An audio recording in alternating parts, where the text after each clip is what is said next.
A Pakistani expert has expressed concerns over the tripartite AUKUS military pact, which was announced in 2021 and involves the United States, Britain, and Australia. Under the agreement, Washington and London will support Canberra in building nuclear-powered submarines. The expert has warned that the military pact is a geopolitical maneuver that poses a significant challenge to the Treaty on the Non-Proliferation of Nuclear Weapons.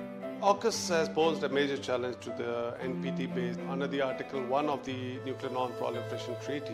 All nuclear weapon states, they have an obligation not to transfer any equipment or material to any non-nuclear weapon state, directly or indirectly. So that's what the Article 1 of the NPT states. Now, US and UK both are nuclear weapon states as per the definition of the NPT, and Australia is a non-nuclear weapon state. So this is going to be first instance where nuclear material is being transmitted or technology would be transmitted to a non-nuclear weapon states. So many Western critics, they are questioning this agreement.